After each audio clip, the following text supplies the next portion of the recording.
అస్సలాము అలైకుం వరహ్మతుల్లాహి వబర్కాతుహు. సోదర సోదరిమణులారా, ఈరోజు నేను మీ ముందు ఖురాన్ ఎందుకు అవతరించింది అంటే ఖురాన్ అవతరణకు అసలు కారణం ఏమిటి అనేటటువంటి అంశాన్ని తీసుకొచ్చాను. ఇన్షాల్లా ఈరోజు మీ ముందు నేను ఈ అంశాన్ని ఖురాన్ మరియు హదీస్ వెలుగులో తెలియజేస్తాను. ఖురాన్ అసలు ఎందుకు అవతరించింది అని అంటే కారణం ఏమిటి అంటే సృష్టికర్త అయినటువంటి అల్లాహ్ తన అంతిమ దైవ గ్రంథం ఖురాన్ సూరే బఖరా సూరా నెంబర్ 2 వాక్యం నెంబర్ 185లో ఈ విధంగా తెలియజేస్తున్నారు. పవిత్ర ఖురాను అవతరించిన నెల రంజాను నెల. మానవులందరికీ ఆ గ్రంథం మార్గదర్శకం, రుజుమార్గం చూపే సత్యాసత్యాలను వేరుపరిచే స్పష్టమైన ఉపదేశాలు అందులో ఉన్నాయి అని చెప్పడం జరుగుతుంది. కాబట్టి ఈ వాక్యంలో తెలియజేసినటువంటి ముఖ్యమైనటువంటి విషయం ఏంటంటే షహరు రంజాన్ అల్లజీ ఉన్జిల ఫీహిల్ ఖురాన్ హుదల్లిన్నాసి వ బయ్యినాతిం మినల్ హుదా వల్ ఫుర్ఖాన్. అంటే హుదల్లిన్నాస్ అంటే మానవులందరి కొరకు ఆ గ్రంథము మార్గదర్శకత్వము, అంటే సమస్త మానవాళి కొరకు అవతరింపజేయబడినటువంటి గ్రంథము ఖురాన్ గ్రంథము. ఇది కేవలము ముస్లింల గ్రంథము అని చాలా మంది అపోహపడుతూ ఉంటారు. వాస్తవానికి ఖురాన్ గ్రంథము ముస్లింల గ్రంథము మాత్రమే కాదు, సమస్త మానవాళి కొరకు వచ్చినటువంటి అంతిమ దైవ గ్రంథము ఖురాన్ గ్రంథము. మరి ఈ ఖురాన్ గ్రంథంలో ఏముందండి అంటే ఇందులో సమస్త మానవాళికి మార్గదర్శకత్వం ఉంది. అంటే ఒక వ్యక్తి మార్గదర్శకత్వం లేకుండా జీవితంలోనూ పరలోకంలోనూ సాఫల్యం చెందలేడు. ఇహలోక జీవితంలో సాఫల్యం చెందాలన్నా ఒక మార్గదర్శకత్వం ఉండాలి, అలాగే పరలోకంలో ముఖ్యంగా మార్గదర్శకత్వం తప్పనిసరిగా ఉండాలి. మరి మార్గదర్శకత్వం అంటే ఏమిటి? చూడండి, మనము ఒక ఊరి నుండి ఒక ఊరికి ప్రయాణం చేసేటప్పుడు మనం ఎక్కడికి వెళ్తున్నాము, ఆ మార్గం ఏ విధంగా ఉంటుంది అనేటటువంటిది ఒక మార్గదర్శకత్వం. అందుకని చూడండి, మనం ఈరోజు మనకు ఉన్నటువంటి సమాజంలో మనం ఎక్కువగా సోషల్ మీడియా దాన్ని యూజ్ చేస్తున్నాం. కాబట్టి మనం ఎక్కడికి వెళ్ళాలంటే ఏం చేస్తాం, ఒక రూట్ మ్యాప్ పెట్టుకుంటాం. అది ఎటువైపు అయితే దారి చూపిస్తుందో అటువైపు మనము వెళుతూ ఉంటాం. అలాగే ఇది వరకు కాలంలో మనకి ఎలా ఉన్నాయంటే, ఇప్పుడు కూడా ఉన్నాయి, మనకి రోడ్ల మీద బోర్డ్స్ ఉండేవి.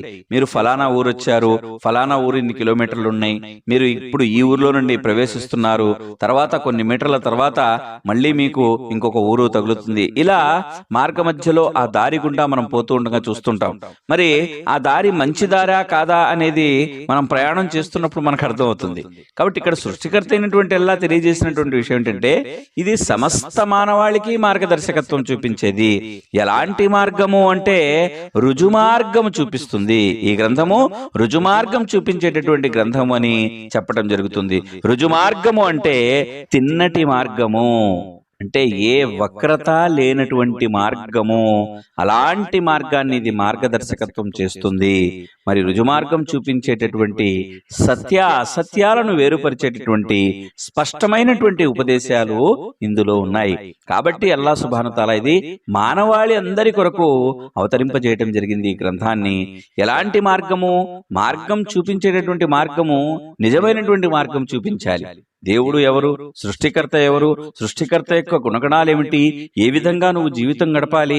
ఉదాహరణకి ఖురాను మానవాళికి ఎటువంటి మార్గం చూపిస్తుందంటే ఖురాను మానవాళికి ఎటువంటి మార్గదర్శకత్వం అలాగే రుజుమార్గం చూపిస్తుంది అంటే మానవుడి యొక్క జీవన విధానాన్ని తెలియజేసేటటువంటి గ్రంథము ఖురాన్ గ్రంథము. అంటే మానవుడు తన తల్లి గర్భం నుండి వచ్చిన దగ్గర నుండి తిరిగి మళ్ళీ మట్టి గర్భములో కలిసిపోయేటంత వరకు ఈ మధ్యలో ఉన్నటువంటి జీవితాన్ని ఏ విధంగా జీవితం గడపాలో తెలియజేసేటటువంటి గ్రంథము అంతిమ దైవ గ్రంథము ఖురాన్. మరి ఇది ఎటువంటి జీవన విధానాన్ని చూపిస్తుంది అంటే రుజుమార్గం కల జీవన విధానము మరియు సత్య అసత్యాలన్నటువంటి వేరుపరిచేటటువంటి స్పష్టమైనటువంటి ఉపదేశాలు కూడా ఇందులో ఉన్నాయి అని అల్లాహ్ సుబ్హానహు తఆలా తెలియజేయడం జరిగింది. కాబట్టి ఖురాన్ను సత్యాసత్యాలను వేరుపరిచే గీటురాయి అని కూడా చెప్పడం జరుగుతుంది. గీటురాయి అంటే సోదర సోదరిమణులారా, మీరు దాన్ని చూసి ఉంటారు.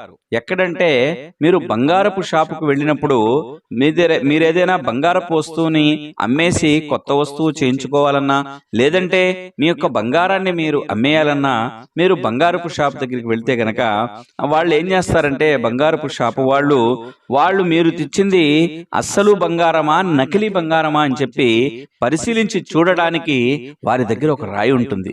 దాన్ని గీటు రాయి అంటారు. అంటే ఆ గీటు రాయిలో మీరు తీసుకువెళ్ళినటువంటి ఆ బంగారపు వస్తువుని గీసినప్పుడు ఒక గీత పడుతుంది.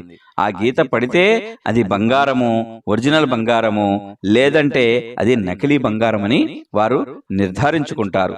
ఆ విధంగా మరి ఖురాన్ను గీటు రాయి అని ఎందుకు చెప్పడం జరిగింది అంటే, ఇందులో సత్య అసత్యాలను వేరుపరిచేటటువంటి బోధనలు ఉన్నాయి, ఉపదేశాలు ఉన్నాయి. కాబట్టి ఇది గ్రంథము, ఖురాను గ్రంథం కూడా గీటురాయి అని చెప్పి సృష్టికర్త అయినటువంటి అల్లా మనకు తెలియజేయడం జరిగింది. కాబట్టి ఇందులో సత్యాసత్యాలు ఏమిటి, సత్యాలు ఏమిటి, అసత్యాలు ఏమిటి వేరుపరిచే స్పష్టమైనటువంటి ఉపదేశాలు ఇందులో చెప్పటం జరిగింది. కాబట్టి ఇది మానవులందరి కొరకు అవతరింపజేయబడినటువంటి గ్రంథము. ఇదే విషయాన్ని సృష్టికర్త అయినటువంటి అల్లా తన అంతిమ దైవ గ్రంథం ఖురాన్లోనే 14వ అధ్యాయం సూర ఇబ్రాహీం 52వ వాక్యంలో తెలియజేయడం జరుగుతుంది. సర్వ మానవుల ఇదొక సందేశము, వారిని హెచ్చరించాలని, యథార్థంగా దేవుడు ఒక్కడే అని వారు తెలుసుకోవాలని, బుద్ధి ఉన్నవారు గ్రహించాలని ఇది పంపబడినది. అలాగే సూర నిసా సూర నెంబర్ 4 వాక్యం నెంబర్ 174లో చెప్పడం జరుగుతుంది, మానవులారా మీ ప్రభువు తరపు నుండి మీ వద్దకు స్పష్టమైన నిదర్శనం వచ్చింది, మేము మీ వద్దకు మీకు స్పష్టంగా మార్గం చూపే జ్యోతిని పంపాము అని సృష్టికర్త అయినటువంటి అల్లా ఇక్కడ చెప్పడం జరుగుతుంది. అంటే జ్యోతి అని కూడా చెప్పడం జరిగింది ఖురాన్ని. జ్యోతి అంటే అరబీలో నూర్ అండి, వెలుగు. వెలుగు అని చెప్పి ఎందుకు చెప్పడం జరిగింది అంటే, మనం ఒక మార్గం గుండా ప్రయాణం చేస్తున్నాం, చీకట్లో ప్రయాణం చేస్తున్నాము, అప్పుడు మనకు ఉండవలసింది ఏంటండి, వెలుగు. వెలుతురు వెలుగు లేకుండా మనము ప్రయాణం మనది సజావుగా సాగదు. మరి ఖురాను ఏ వెలుగును చూపిస్తుంది అంటే, మూఢనమ్మకాలు, అంధవిశ్వాసాలు గురించి దూరం చేస్తూ మనల్ని వెలుగులోకి నడిపిస్తుంది. మరి అందుకునే దీన్ని మార్గం చూపేటటువంటి జ్యోతిగా చేయటం జరిగింది అని చెప్పి సృష్టికర్త అయినటువంటి అల్లా సూర నిసాలోని 174వ వాక్యంలో మనకు తెలియజేస్తున్నాడు. కాబట్టి సోదరులారా, సోదరిమణులారా, ఖురాను గ్రంథం ఏదైతే ఉందో ఇది సర్వ మానవాళి కోసం రావడం జరిగింది. అందుకనే అల్లా సుబ్హాను తాలా మానవులారా మానవులారా అని సంబోధించడం జరిగింది, ముస్లిములారా అని చెప్పి సంబోధించడం జరగలేదు. కాబట్టి సోదరులారా, సోదరిమణులారా, ఈ యొక్క ఖురాను గ్రంథము సర్వ మానవాళి కోసం వచ్చినటువంటి గ్రంథం అని చెప్పి మనం తెలుసుకున్న తర్వాత ఇదే విషయాన్ని మనతో పాటు ఉన్నటువంటి మన తోటి సోదరులకు కూడా, తోటి సోదరిమణులకు కూడా ఈ విషయాన్ని మనము తెలియజేయాలి. ఇది మన మీద ఉన్నటువంటి బాధ్యత. సృష్టికర్త అయినటువంటి అల్లా ఆలోచించి ఆచరించి ఇతరులకు తెలియజేసే సద్బుద్ధిని ప్రసాదించుగాక. ఆమీన్. వాఖిరు దావానా అల్హమ్దులిల్లాహి రబ్బిల్ ఆలమీన్. అస్సలాము అలైకుం వరహ్మతుల్లాహి వబరకాతుహు.